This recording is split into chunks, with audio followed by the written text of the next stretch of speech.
오늘은 종려주일입니다. 종려주일은 사순절의 6번째 주일입니다. 종려주일이라는 말의 유래는 예수님께서 마지막 사명인 십자가를 지시기 위해 예루살렘 성을 입성하실 때 군중들이 종려나무 가지를 들고 열렬히 흔들며 환영한 데서부터 유래가 됐습니다. 그 당시 예루살렘 도성에는 1년에 한 번 있는 유월절을 지키기 위해 수많은 순례자들이 모여들었는데 적게는 100만 명에서 많게는 270만 명까지 모였습니다. 유월절이란 과거 이스라엘 백성의 조상들이 애굽의 포로로 갇혀 살고 있을 때 하나님께서 그들을 애굽에서 구원해내시기 위해 죽음의 사자를 보내 애굽에 있는 모든 장자를 죽이셨습니다. 그럴 때 말씀의 명령에 순종해서 어린 양의 피를 문 설조와 임방에 바른 집은 죽음의 재앙이 건너감으로 목숨을 건진 사건을 기념해서 지키는 절기가 바로 유월절입니다. 지금도 이스라엘은 유월절을 지키고 있는데 이번 주 수요일부터 다음 주 수요일까지가 그들에게 유월절 기간입니다.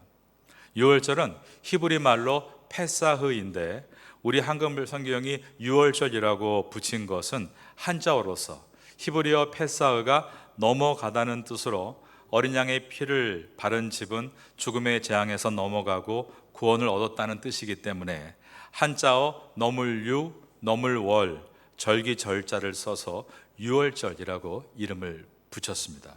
그래서 영어도 유월절이 넘어가다라는 뜻인 패스오버가 바로 유월절입니다. 예수님은 이스라엘 대절기인 이 유월절 닷새 전에 예루살렘 성에 입성하셨습니다. 바로 오늘입니다. 그리고 이제 우리 시간으로 오늘부터 5일 후에 유월절이 시작이 되는 첫날이자 안식일이 시작이 되는 우리 시간으로는 이번 주 금요일에 십자가에 달려 죽으셨습니다. 유월절에 어린 양의 피를 바른 집은 죽음의 재앙이 그 집에 들어가지 않고 넘어간 것처럼 마찬가지로 세상 죄를 지고 가는 어린 양으로 오신 예수님의 십자가를 믿는 모든 사람들은 죄와 사망으로부터 벗어나서 구원을 얻게 될 것이라는 것을 보여주셨습니다. 이 구원의 은혜를 우리가 기념하고 기억하는 한 주간이 이제 시작이 되는 것입니다. 오늘 종려주일에 예루살렘에 입성하신 예수님은 이제 앞으로 5일 후인 금요일에 십자가에 달려 오후 3시에 운명하십니다. 그렇기 때문에 이번 한 주간을 모든 세계에 있는 교회들은 고난주간으로 지키게 됩니다. 여러분은 이번 한 주간 동안 새벽에 설교를 듣고 묵상하시고 성경을 읽고 쓰고 기도하시는 가운데 예수님께서 어린 양이 되셔서 나의 죄값을 대신 치르셨다는 그 은혜를 깊이 체험하게 되시기를 바라겠습니다. 이런 은혜가 여러분께 있게 되기를 예수님의 이름으로 축원합니다. 오늘 본문은 목요일 밤부터 금요일 새벽까지 있었던 예수님께서 붙잡히셔서 십자가에 못 박히는 장면의 순환의 이야기입니다. 오늘 전문의 첫 절인 마태복음 26장 57절을 보겠습니다. 예수를 잡은 자들이 그를 끌고 대제사장 가야바에게로 가니 거기 서기관과 장로들이 모여 있더라. 목요일 밤 예수님을 은 30에 판 가룟 유다는 200명의 병사들을 인도해서 길 안내자가 되었습니다. 예수님이 계신 겟세마네로 그들을 인도한 것입니다.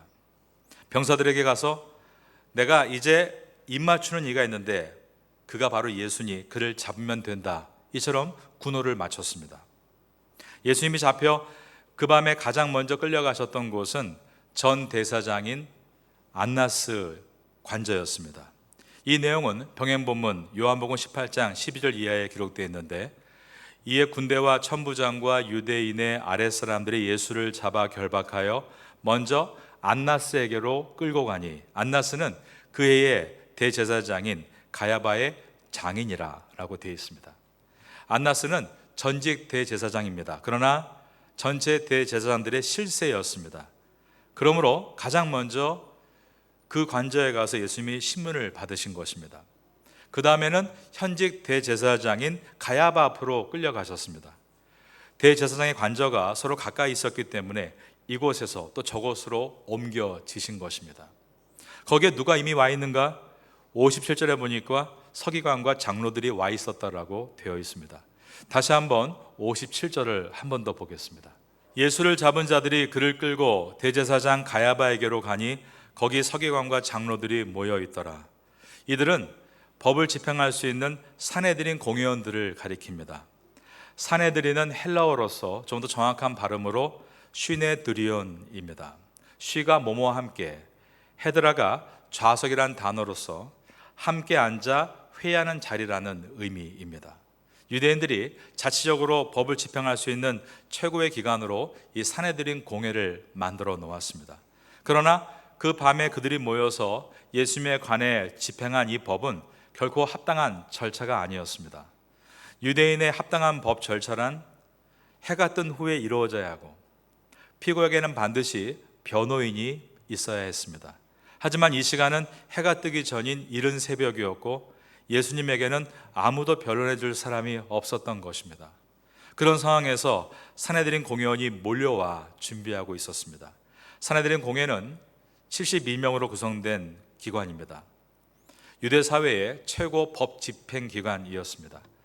이들 중에 3분의 1, 그러니까 23명이 되면 결의를 하고 법을 집행해 나갈 수 있었습니다. 그러므로 그날 그 자리에 산헤드린 공회원 전체가 모였다라기보다 악하고 교활한 음모에 동참한 자들이 모여서 예수님을 죽이려고 법을 집행하려고 하고 있었다라는 것입니다.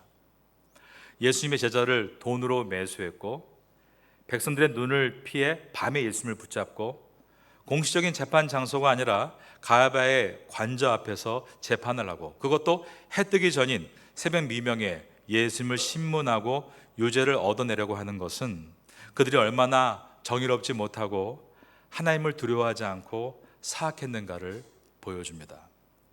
베드로가 멀찍이서 예수님을 계속 따라가고 있었습니다. 그러다가 대제사장의 집 그 안까지 들어갔다라고 되어 있습니다. 이렇게 그가 들어갈 수 있었던 이유는 바로 예수님의 제자 가운데 요한 때문이었습니다. 요한의 가족이 대제사장 가문과 아는 사이였던 것입니다. 그래서 요한이 들어가면서 베드로도 함께 들어가게 해달라고 요청을 한 것입니다. 이 내용이 요한복음 18장 16절에 들어 있습니다. 베드로는 문 밖에 서 있는지라 대제사장을 아는 그 다른 제자, 바로 이 제자가 요한입니다. 요한복음의 특징은 겸손하게 한 번도 자기 이름을 넣지 않은 것에 있습니다.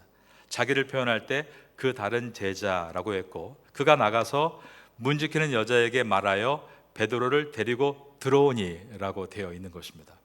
제자 중에 요한과 베드로가 그 안에 들어왔고, 요한은 가까이서, 베드로는 멀찍이서 예수님의 신품 맞는 장면들을 보고 있었습니다.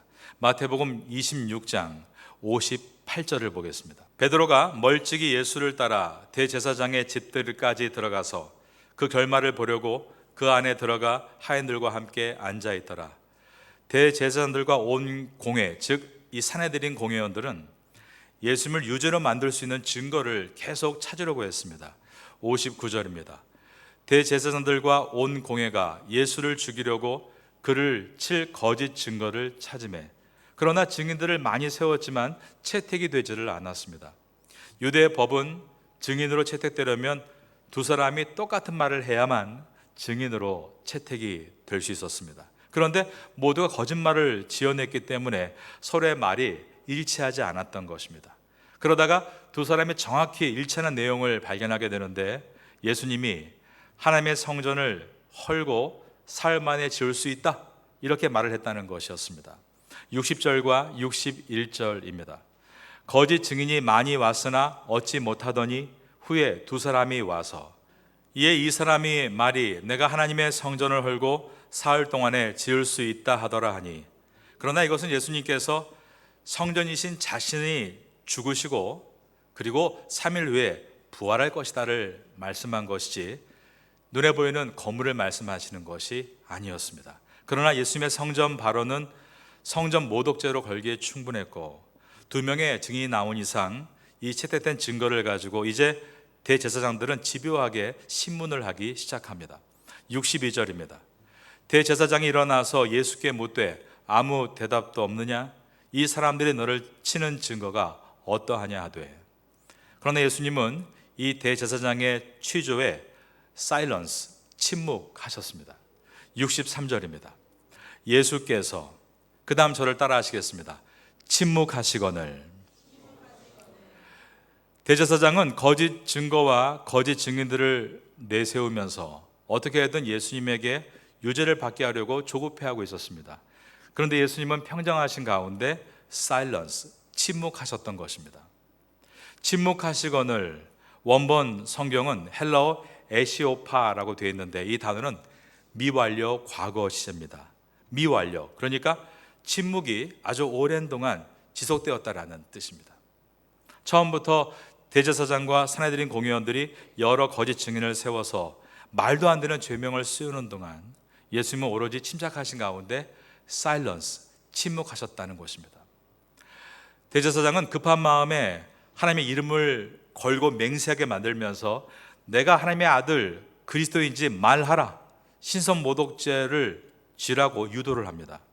마태복음 26장 63절을 다시 보겠습니다.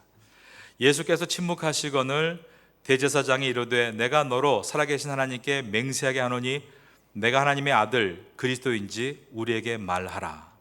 여기서 하나님의 아들이다, 이것은 하나님이다라는 뜻이 들어 있습니다. 사람의 아들이 사람인 것처럼 하나님의 아들은 하나님이다라는 의미입니다. 그리고 그리스도인지 우리에게 말하라. 크리스토스라는 헬라어인데 히브리어로 우리가 아는 메시아 같은 단어입니다. 뜻은 기름 부음 받은 자라는 뜻인데 그 당시에 이 의미는 구원자라는 뜻이었습니다. 여기서 예수님의 유죄를 입증할 결정적인 증언이 나옵니다. 그것은 다름 아닌 바로 예수님의 입에서부터 나온 것입니다. 64절을 보겠습니다. 예수께서 이르시되 저를 따라합니다. 내가 말하였느니라. 예수님은 대제사장에게 내가 말한 게 맞다라고 하시면서 그러나 내가 너에게 이르노니 이후에 인자가 권능의 우편에 앉아 있는 것과 하늘 구름을 타고 오는 것을 너희가 보리라. 예수님이 하늘에 갔다 올 것이라고 하시면서 자신이 하나님이신 것을 다 말씀하셨습니다. 여기서 인자라고 했는데 사람 인자의 아들자, 영어 성경은 Son of Man, 이 땅에 인간의 아들로 오신 예수님입니다. 그러나 그 예수님은 모든 인간을 위해서 인간으로 죽으시고, 만약에 주님이 하나님이시라면 그분의 피는 우리와 관계가 없습니다. 그러나 그분이 완전한 인간으로 오셔서 우리의 죄값을 대신해 십자가에 죽으심으로 모든 인간의 죄값을 대신하시고, 그리고 부활하시고 하늘로 승천하셔서 마지막에 오실 때에는 하나님의 아들 The Son of God, 성자 하나님으로 오신다. 그러므로 그분은 바로 그리스도시요 구원자이심을 내가 말한 바로다 스스로 인정하셨다는 것입니다. 예수님은 스스로 자신이 바로 성경이 예언한 그리스도요, 즉 구원자요, 하나님의 아들, 즉 성자 하나님이심을 말씀하신 것입니다. 만일 예수님이 이 결정적인 말씀을 하지 않으셨다면, 끝까지 침묵으로 일관하셨다면 그날 재판은 결코 예수님을 십자가의 죽음으로 몰고 가지 못했을 겁니다. 유대법은 해가 뜨기 전에 신문할 수 없고, 해가 떠서 신문을 시작한다고 해도 무죄일 경우는 그날 판결이 끝나지만 유죄일 경우는 심사숙고해서 하루를 더 판결을 미루고 그 다음날 선고하기 때문에 적어도 유죄가 나오기 위해선 3일의 시간이 필요한 것입니다. 그러므로 안식일이나 명절 그것과 맞추기 위해서는 3일 전에 이 재판을 시작해야 했습니다. 그런데 지금 이 시각이 새벽이었고 그날 저녁부터 안식일이 시작되면서 또 일주일 동안 6월절이 시작하는데 이 새벽 민문에 빨리 신문하고 판결을 끌어내고 그리고 그를 죽이려 하는 것은 오히려 백성들을 분노하게 만들고 그 돌은 예수님이 아닌 종교 지도자에게 향할 수 있는, 결국 성공할 확률이 거의 없는 그러한 일이었던 것입니다. 그런데 예수님께서 처음에 모략을 꾸미고 거짓말을 하고 있는 대제사장과 거짓 증언자들에게는 부끄럽게 만드시기 위해서 silence, 침묵하시다가, 하지만 이스라엘의 모든 법을 다 무용지물하게 만들 수 있는 신성모독죄, 본인이 하나님이시다, 본인이 메시아다라고 할 때는 지문이 실문을 받으실 때 침묵을 깨시고 내가 말하였도다라고 인정을 하신 것입니다. 이것은 지금 우리에게 무엇을 보여주고 있습니까? 오늘 제목을 보여주고 있습니다. 그것은 예수님께서 스스로 십자가의 죽음을 선택하셨다는 것입니다. 대제사장은 자기 옷을 찢습니다. 대제사장이 옷을 찢을 때는 지금 내가 정말 듣지 말아야 될 말을 들었다, 나는 지금 몹시 괴롭고 수치스럽다, 이러한 표현을 쓸 때 사용하는 제스처였습니다. 대제사장은 이 예수라는 자가 방금 하나님의 이름을 욕되게 하는 죄를 저질렀다, 이것을 부각하기 위해서 옷을 찢었습니다. 그들의 그 시커먼 마음은 지금 너무 신이 나서 쾌자를 부르고 있는 것처럼 보여집니다. 쾌자란 무엇이 내 마음대로 썩 잘 됐을 때 통쾌하는 행위를 뜻합니다. 드디어 올무에 걸렸구나, 신나했을 것입니다. 그들은 이제 예수를 죽일 수 있는 분명한 기회를 얻게 된 것입니다. 65절 말씀입니다. 이에 대제사장이 자기 옷을 찢으며 이르되 그가 신성모독하는 말을 하였으니 어찌 더 증인을 요구하리요, 보라 너희가 지금 이 신성모독하는 말을 들었도다. 예수님의 그 한마디를 붙잡고 사형 언도까지 내려오는 것을 보면서 얼마나 그들이 사악한지에 대한 그 마음 때문에 정말 치가 떨릴 정도입니다. 66절입니다. 너희의 생각은 어떠하냐? 대답하여 이르되 그는 사형에 해당하니라. 모든 사내들은 공회원이 동의했다는 것입니다. 그리고 나서 예수님께 고통을 가하는데 매우 수치를 안겨주는 고통이었습니다. 이에 예수의 얼굴에 침 뱉으며 주먹으로 치고 어떤 사람은 손바닥으로 때리며, 그리고 방금 친 자가 누구냐, 내가 선지자라면 알아맞힐 수 있는 것 아니냐 라며 조롱을 했습니다. 68절입니다. 이르되 그리스도야 우리에게 선지자 노릇을 하라. 너를 친 자가 누구냐 하더라. 병행모모님 마가복음 14장 65절에 보면 예수님의 얼굴을 가리고 나서 누가 때렸는지 맞춰보라 라고 조롱했다 되어 있습니다. 어떤 사람은 그에게 침을 뱉으며 그의 얼굴을 가리고 주먹으로 치며 이르되 선지자 노릇을 하라 하고 하인들은 손바닥으로 치더라. 누가복음 22장 64절에 보면 눈을 가리고 얼굴을 때렸다라고 되어 있습니다. 그의 눈을 가리고 물어 이르되 선지자 노릇하라. 너를 친 자가 누구냐 하고. 왜 예수님이 이러한 수치를 지금 당하고 계신 것입니까? 이 죽음을 제공한 원인 제공자는 누구입니까? 바로 예수님 자신이셨습니다. 1년에 한 번 안식일이 시작됨과 동시에 6월절에 시작이 되는 금요일 저녁 바로 직전에 예수님을 인류의 모든 죄를 대신해 죽으시는 6월절 어린 양으로 십자가에 달리도록 한 원인 제공자는 이처럼 예수님 자신이셨고, 또한 더 최초의 원인 제공자는 바로 성부 하나님이셨습니다. 예수님은 검과 몽치로 무장한 병정들이 찾아오고 있을 때 바로 그때보다 몇 시간 전에 기도하고 계셨습니다. 오늘 이 새벽 시간부터 계산해 보면 한 약 7시간 전, 어제 저녁 겟세마네 동산에서 마지막 간절한 기도를 드리셨습니다. 지금도 성지순례에 가보면 이 겟세마네 언덕은 아래에 있는 동예루살렘이 보이는, 눈에 보이는 곳입니다. 거기서 주님은 간절히 기도하실 때 이제 앞으로 겪을 그 고통을 미리 아시는 성자 주님이시기 때문에 괴로워하시며 마치 이마에 땀이 피가 툭툭 떨어지듯 흘리면서 다음과 같은 기도를 하셨습니다. 아버지여, 가능하시거든 이 잔을 내게서 옮기시옵소서. 그러나 나의 원대로 마옵시고 아버지의 뜻이 이루어지기를 원하나이다. 하나님이 이 기도를 듣고 계셨고 하나님 자신의 뜻대로 독생자 예수님을 십자가에 내어주신 것입니다. 그러니 예수님을 십자가에 달게 한 원인 제공자는 또한 하나님 아버지이십니다. 성부 하나님께서, 그리고 성자이신 예수님께서 십자가를 지시게 된 원인 제공자셨던 것입니다. 그 이유는 무엇입니까? 우리를 사랑하시기 때문에, 우리가 죄인으로 심판받고 멸망당하지 않고 죄를 용서받아 구원에 이르게 하시기 위해서 그 선택을 하신 것입니다. 이 하나님의 마음을 알아가는 주간이 바로 이번 주간인 고난 주간입니다. 이 하나님 마음을 잘 경험한 사람은 구약의 믿음의 아버지라 불렸던 아브라함이라고 할 수가 있습니다.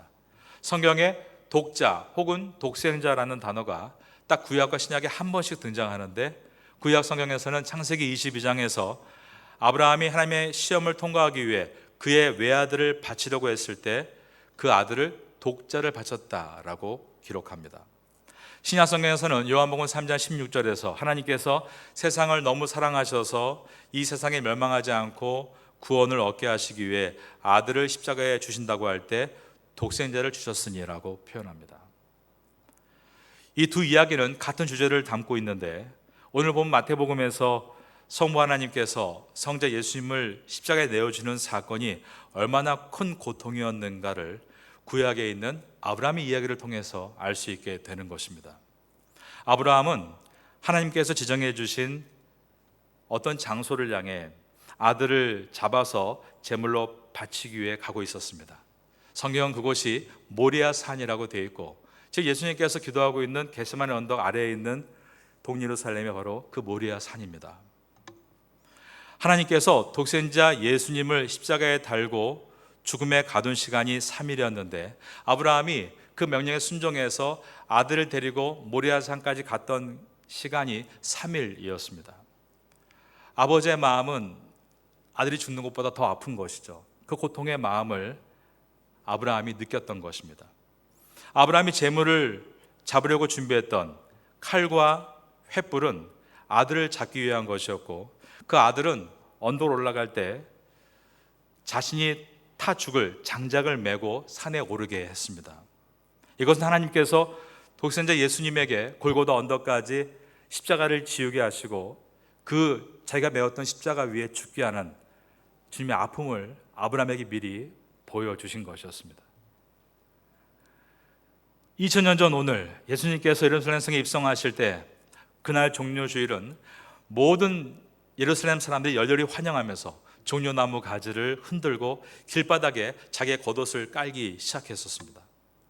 존귀하신 예수님의 탄 그 나귀의 말발굽에 흙이 묻지 않기 위해서 길을 다 천으로 덮은 것입니다. 창세기에 보면 아브라함이 아들을 제물로 바치기 위해 집을 출발하면서 두 명의 사환과 함께 나귀 한 마리를 데리고 나섰다라고 되어 있습니다. 하지만 창세기는 그 나귀의 역할을 설명하지 않습니다. 이럴 때 필요한 것이 바로 묵상이죠. 그 나귀가 신약 성경엔 오늘 마태복음과 어떻게 연관된 것인가? 눈을 감고 기도하며 하나님께 물어보는 것입니다. 어느 날 새벽이었습니다. 저는 이 내용을 가지고 묵상하고 기도하다가 예수님께서 세상 죄를 지고 가는 하나님의 어린 양이 되어 십자가에 달려 돌아가시기 위해 종려주일에 예루살렘 성에 입성하실 때 예수님께서 나귀를 타고 입성하시는 그 장면이 떠오르게 됐습니다. 그때 수많은 군중들이 예수님의 발에 흙이 묻을까 봐 겉옷을 벗어서 길에 가는 장면을 보면서 그때였습니다. 아브라함이 나귀를 끌고 집을 나선 이유는 하나밖에 없는 독자 이삭을 태우기 위해서였구나.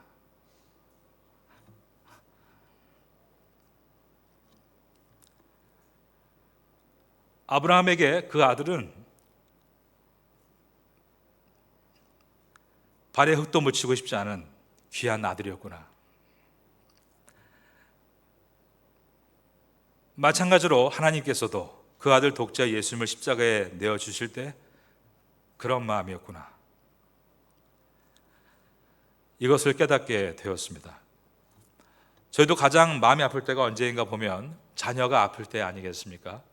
저도 자녀 가운데 아픈 자녀가 있고 특별히 자녀가 어느 날 굉장히 아파할 때가 있는데 그때는 옆에 있는 제 마음이 훨씬 더 아픕니다. 독생자를 십자가에 내어주는 하나님 아버지의 마음은 얼마나 아프셨을까를 생각하면서 그때 새벽에 많이 울었던 기억이 납니다. 여러분, 이제 오늘 종려주를 시작함으로 한 주간 동안 고난주간이 시작이 됩니다. 고난주간은 그 십자가의 사랑을 발견하는 시간입니다. 그 사랑이 경험되는 시간인 것입니다. 올해의 고난주간에 그 은혜가 경험되어지는 놀라운 축복이 있게 되기를 마지막으로 예수님의 이름으로 축원합니다.